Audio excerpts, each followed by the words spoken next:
بسم اللہ الرحمن الرحیم۔ محترم ناظرین، السلام علیکم۔ آج میں آپ کی خدمت میں قوم سبا کا ایک واقعہ پیش کروں گا۔ پیارے ناظرین، اگر آپ میرے چینل پر نئے ہیں تو میرے چینل کو لازمی سبسکرائب کیجیے گا۔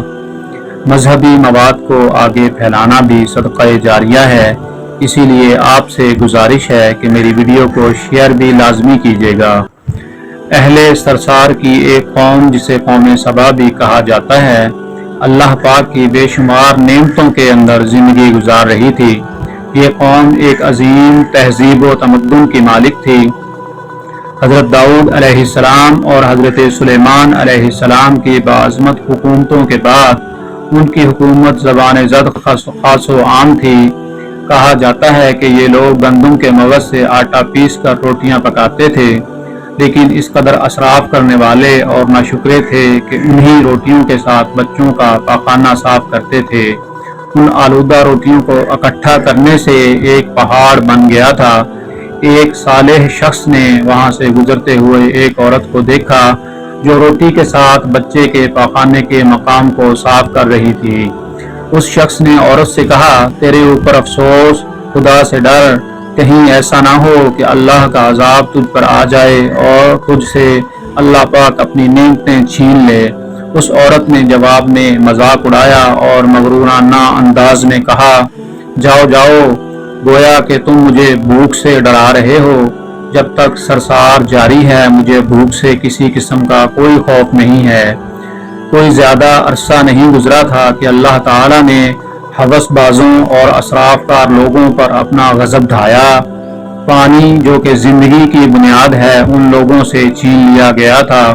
قحط نازل ہوا، بات یہاں تک پہنچ گئی کہ ان کی ذخیرہ کی ہوئی ساری غذا ختم ہو گئی۔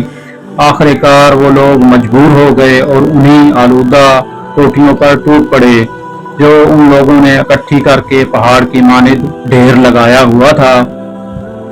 بلکہ وہاں سے روٹی حاصل کرنے کے لیے ایک صف لگتی تاکہ ہر کوئی اپنے حصے کی روٹی لے سکے۔ کفران نعمت، قحط اور ان کی بدحالی کے بارے میں متعدد روایات موجود ہیں۔ سورہ نحل کی آیت نمبر 112 اور 113 میں یوں ارشاد پاک ہوتا ہے، اللہ تعالیٰ نے اس قریہ کی بھی مثال بیان کی ہے جو محفوظ اور مطمئن تھا۔ اس کا رزق ہر طرف سے باقاعدہ آ رہا تھا، لیکن اس قریہ کے رہنے والوں نے اللہ کی نعمتوں کا انکار کیا تو خدا نے انہیں بھوک اور پیاس کا مزہ چکھایا، صرف ان کے ان اعمال کی بنا پر جو وہ انجام دے رہے تھے۔ اور یقیناً ان کے پاس رسول آیا اور انہوں نے اس کی تکذیب کر دی، پھر ان پر عذاب آ پہنچا کہ یہ سب لوگ ظلم کرنے والے تھے۔ اسی قوم سبا کے بارے میں ایک اور واقعہ بیان ہوتا ہے کہ ان لوگوں نے اپنی زراعت کو بہتر طور پر کاشت کرنے کے لیے پانی ذخیرہ کرنے کی خاطر بلخ کے دو پہاڑوں کے درمیان ایک بہت بڑا بند معرب تعمیر کیا ہوا تھا۔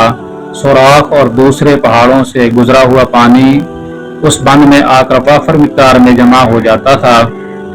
قوم سبا نے اس پانی سے صحیح طور پر استفادہ حاصل کرتے ہوئے بہت سارے وسیع و عریض اور خوبصورت باغات لگائے اور کھیتی باڑی کو رونق بخشی۔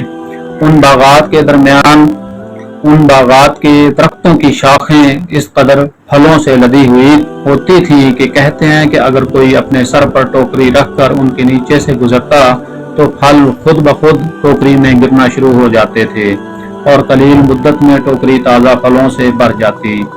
اس قوم کے بہت سارے دیہات اور قریے تھے جو آباد تھے اور آپس میں جڑے ہوئے تھے، لیکن نعمتوں کی کثرت نے انہیں شکر کرنے کی بجائے سرمست اور غافل کر دیا، یہاں تک کہ ان کے درمیان بہت بڑا طبقاتی نظام وجود میں آ گیا۔ ان میں سے صاحب اقتدار لوگوں نے کمزوروں اور ضعیفوں کا خون چوسنا شروع کر رکھا تھا، یہاں تک کہ انہوں نے خدا سے ایک احمقانہ التماس کی جس کا ذکر سورہ سبا کی آیت نمبر 19 میں ملتا ہے۔ انہوں نے کہا، خدایا ہمارے سفروں کے درمیان فاصلہ زیادہ کر دے۔ انہوں نے اللہ تعالیٰ سے یہ التماس اس لیے کی تاکہ وہ غریبوں اور بے نوا لوگوں